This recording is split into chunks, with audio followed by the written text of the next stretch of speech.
Ito po, magbigay lang po tayo ng reaction po, mga kabida. Dito ho sa naging post po ni Dr. Brances po, Kung saan po, mga kabida, shinare po niya ito hong statement ni Mr. Ronald Llamas, Isa pong kilalang kakamping at self-proclaimed political analyst, mga kabida, po.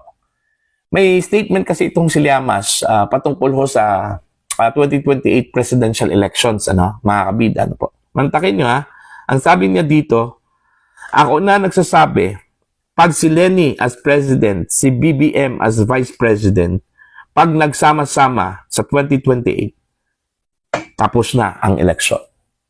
Ayan. So, dito sa kanyang statement, parang sinabi po niya dito na ang magiging manok po ng administrasyon ay ito kong si Lenny Robredo, katandim po niya makabida, ito kong si PBBM, bilang vice president, mga kabida.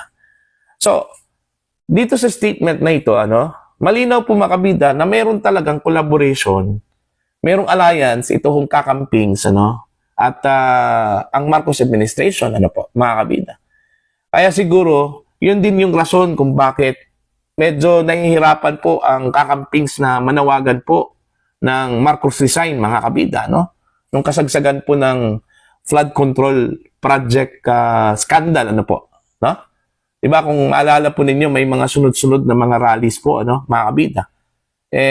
Itong kakampings po, yung 1 trillion march movement, mga kabida, ayaw ho nilang mag-endorso po ng PBBM resign. Okay? Ayaw ho nilang manawagan ng PBBM resign, mga kabida. Dahil unang-una po, pag gawin po nila yan, mga kabida, at mangyayari yan, ang papalit po kay Pangulong Marcos bilang presidente po ng Pilipinas, automatically, okay, ang vice presidente, At wala pong iba, si Vice President Sara Duterte, which is, parang sa kanila, isang nightmare yon, isang bangungot, mga kabida. Kaya ayaw ho nilang manawagan ng Marcos resign. At doon ho nagsimula yung posibilidad na baka meron pong alyansa, ito pong kakampings at Marcos administration. Okay? Eto, patunay po ito. Itong statement po ni Llamas po, mga kabida, na meron pong collaboration, meron pong alliance, ang kakampings at Marcos administration dahil ho dito sa pinofloat po nila, mga kabida, ang tandem na Lenny Robredo at BBM sa 2028. Bilang pantapat ho nila, mga kabida, kay VP Sara, okay? And most probably, yung magiging katandem po niya, either Bongo or Senator Rodante Marcoleta, mga kabida, Okay? Ngayon, ang tanong, kahit na po si PBBM yung magiging vice president candidate po, ni Lenny Robredo, kakayanin kaya nila, Ito kung si Vice President Sara Duterte. Okay? Ang tingin ko lang po, in my own personal opinion ho dito, mga kabida, may posibilidad kasi yung tinatawag po nilang strategy, na baka strategy ito ng kakampings. Unang-una, yung pondo po, mga kabida, yung machinery. Of course, Marcos admin yan Okay?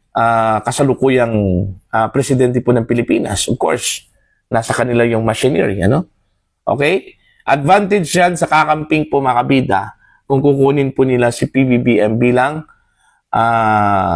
vice presidential candidate, At saka, wala naman pong bawal Hindi naman po ipinagbawal po ng ating saligang batas na pwede hong tumakbo bilang vice presidente, Si Pangulong Marcos, kung sakali hong bumaba na po siya sa kanyang pwesto, matapos yung kanyang termino, mga kabida. Ang ipinagbabawal lang sa ating saligang batas, kung tatakbo muli, papa-re-elect po, ang Pangulo po, mga kabida. Ipinagbabawal yan sa ating saligang batas, mga kabida, Yung pagiging vice president, matapos po ang kanyang presidency, wala hong sinabi ang ating saligang batas na bawal. So, possible, pwede hong tumakbo bilang vice president candidate, ito hong si Pangulong Ferdinand Bongbong Marcos pagkatapos ng kanyang termino sa 2028, Okay, ito posibilidad ito, mga kabida, Pero yung statement na yon, unang-una confirmation yon, mga kabida, na meron pong alliance ang kakampings with Marcos administration. Pangalawa po, gagawin po ito ng kakampings po mga kabida, no?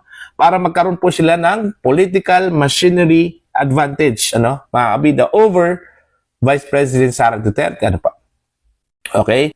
In terms of popularity, okay, mas lamang po si VP Sara compared to Robredo, ano, mga kabida. Kaso lang, baka naman po, parang kumuha po ng martilyo itong kakampings para ipukpok sa sarili po nilang ulo po, ano, mga kabida, kung kukunin po nila itong si PBBM. Baka mas lalo hong hindi ho sila mananalo ho against VP Sara dito, ano, mga kabida. Bakit? Kasi unang-una, alam po natin mga kabida kung gaano po kababa yung tiwala po ng taong bayan ng mga Pilipino kay Pangulong Ferdinand Bongbong Marcos, ano? Mantakin nyo ha, umabot na po ng -15 yung trust rating po ng Pangulo po, mga kabida, no? Sa pinaka-latest survey result, ano, mga kabida, ng Pulse Asia, ano po, no? Magkasunod yung survey. Una, SWS, -3. Pagdating ho ng Pulse Asia, naging -15. Hindi pa po kasali yung performance ratings po, mga kabida, no? Na nasa -14, ano po. Diba? So doon pa lang, malinaw po na baggage itong si Pangulong Marcos, ano? Hindi po ito gain. Okay? Hindi po ito advantage. Okay? Para ho kay Leni Robredo, kung sakali man pong matutuloy ito, ano, natatakbo bilang Pangulo po ng Pilipinas by 2028, ano po, mga kabida. O di kaya may posibilidad na ang ipupush nila talaga, itong si Leni Robredo, ano, pero ang kukunin lang nila mga kabida, yung resources lang po ni PBBM, ano po, no? Possible yan, mga kabida, ano po. Again, it's a matter of strategy po, mga kabida, no? Na pwede hong i-employ ng kakampings para lang po manalo sa 2028 presidential elections. Kasi wala naman po silang pwedeng kuning tandem para lang po maging matatag yung kanila pong team, ano, mga kabida. Hindi po pwedeng kukunin po ni Robredo po, mga kabida, si Trillanes, mas lalong babagsak yung kanilang team, ano, mga kabida. Contiveros, mas lalo na. Okay? Hindi po popular, ano, mga kabida. Okay? Wala pong iba, kundi ang possible na pwede hong mag-angat kung kayang mag-angat, ano? Ito hong si PBBM dahil unang-una, Pangulo po ng Pilipinas. Pangalawa, mayroon pong resources, ano? Mga kabida. Everything is possible, ano? Pag may resources, ano po, mga kabida. Diba? So, yun lang po, no? Ang tanong ko lang po dito, kung totoo po ito, mga kabida, no? Na mayroong planong kukunin si PBBM bilang katandem po ni Leni Robredo sa panig po ng kakampings po, mga kabida, no? Okay? Ang sa akin lang, dapat mag-isip-isip po sila. Kung gusto po nilang mas mataas yung numbers at challenging yung numbers po, mga kabida, ni Leni Robredo bilang kandidato sa pagkapangulo po ng Pilipinas against VP Sara, wag ho nilang kukunin si PBBM. Okay? Kasi pag gawin nila yon, mga kabida, mas lalo hong matatalo ho sila, no, against Vice President Sara Duterte o kung sino man po yung kanyang katandem, either Marcoleta or Senator Bongo, ano, mga kabida. Yung Sara Marcoleta, matindi na po yon, ano, back up by Iglesia ni Cristo yon, ano, mga kabida, at iba pang mga religious groups. Mas lalo na po, ano, ito hong si Senator Bongo, na popular at number 1 senator po, mga kabida, noong 2025 midterm election. Diba? Oh. So, I don't know kung ito po ba ay floating lang po ito, mga kabita, testing the water, okay? Yung ginawa po ni Llamas, o talagang meron na pong initial talks between kakampings and Marcos administration, ano, para gawin po nila itong tandem na ito, ano, by 2028. Again, sasabihin ko muli, ano, mga kabida, as of now, wala hong formidable opponent, ito hong si Vice President Sara Duterte, mga kabida. Okay? Sa mga line-up ng mga potential presidentiables, ano? Okay? Pero kung kukunin po nila, ito hong si PBBM, meron na po silang advantage in terms of political machineries. Alright? Pangalawa po mga kabida, kasalukuyang presidente po ng Pilipinas. Ano? So may hatak yan.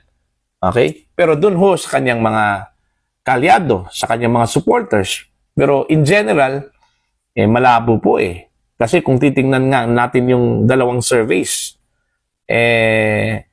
parang ayaw na po ng mga Pilipino po kay PBBM, mga kabidak. Kaya yun yung dapat pag-isipan po ng kakampings.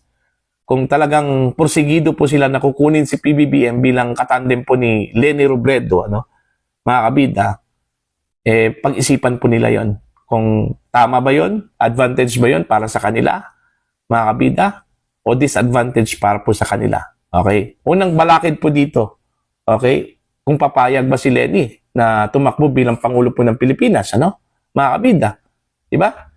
Yun yung unang tanong, kung papayag ba. Kung papayag yon, so doon na po sila mag-umpisa, mag-analyze po mga kabida, kung tama ba yung plano na kukunin po nila ito kung si Pangulong Marcos bilang katandem po ni Leni Robredo. Para po sa inyo, ano po ang inyong opinion at pananaw po mga kabida? Please comment down